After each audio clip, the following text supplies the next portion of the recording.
अब हम यहाँ से आगे बढ़ रहे हैं और बात करते हैं त्रिकोणीय संघर्ष की। अब स्ट्रक्चर आप शुरू में जो स्ट्रक्चर लिखा था उसको देखना और उसके हिसाब से आप देखिए लास्ट में आएगा त्रिकोणीय संघर्ष।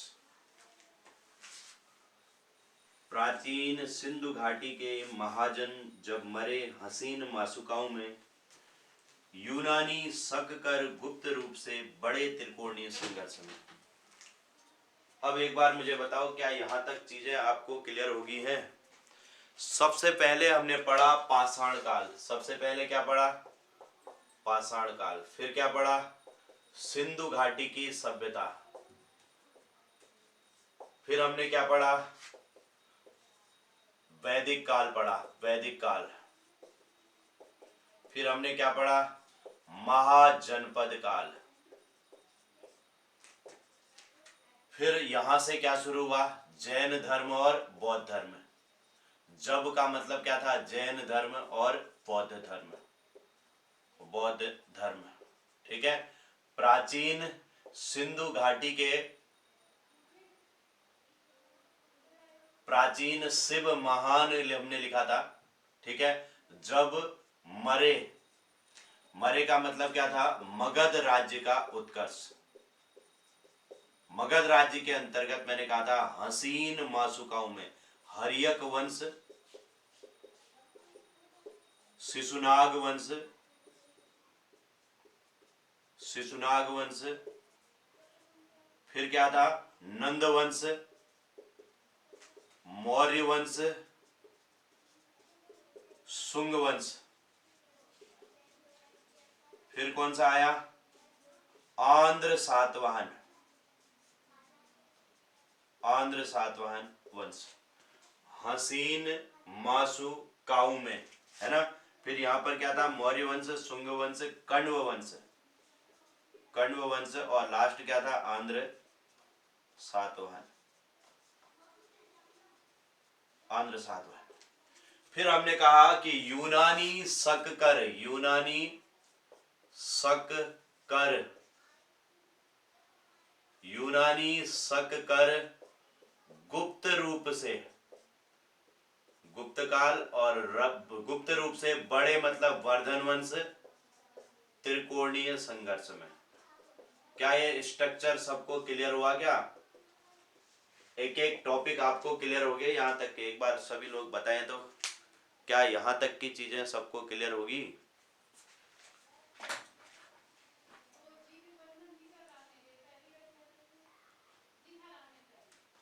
ठीक है।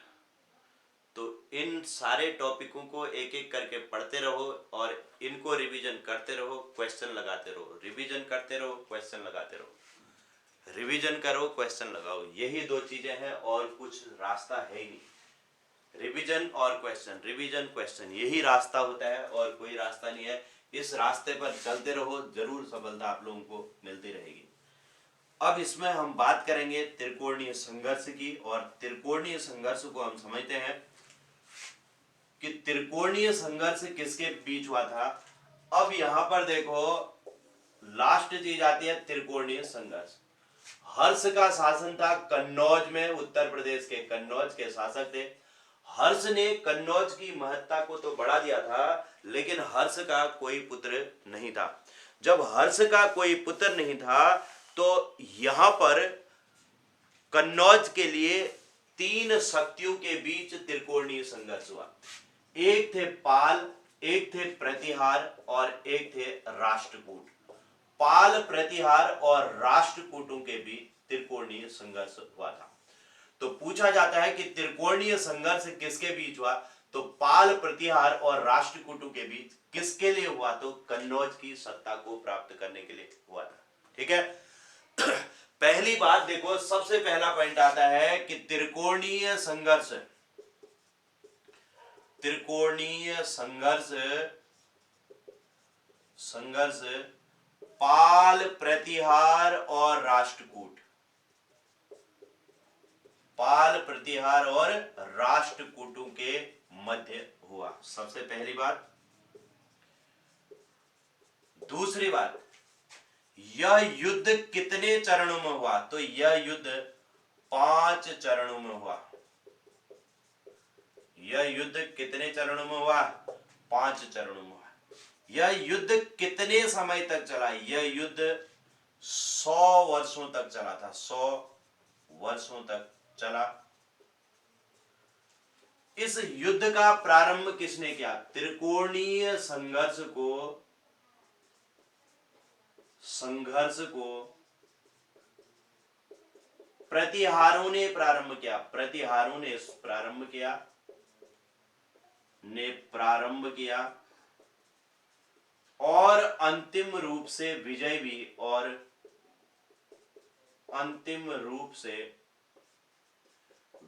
भी प्रतिहारों की हुई।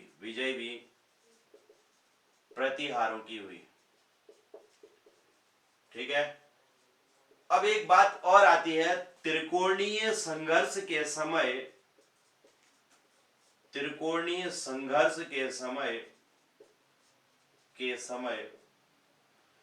कन्नौज के शासक कौन थे? कन्नौज के शासक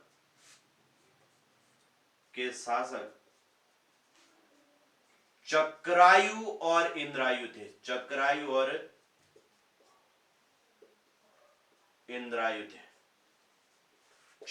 और इंद्रायु के समय ये त्रिकोणीय संघर्ष शुरू हुआ था।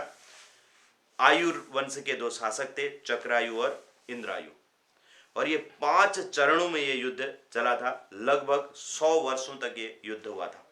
ठीक है। तो ये है त्रिकोणीय संघर्ष के बारे में। इतने पॉइंटों को आप लिख लो त्रिकोणीय संघर्ष में, कि त्रिकोणीय संघर्ष, हेडिंग लिख लेना पहले, त्रिकोणीय संघर्ष पाल, प्रतिहार और राष्ट्रकूटों के मध्य हुआ। यह युद्ध 5 चरणों में हुआ और यह युद्ध लगभग 100 वर्षों तक चला था। और इस युद्ध की शुरुआत किसने की? प्रतिहारों ने शुरुआत की। और अंतिम रूप से विजय किसकी हुई? तो प्रतिहारों की ही अंतिम रूप से विजय हुई।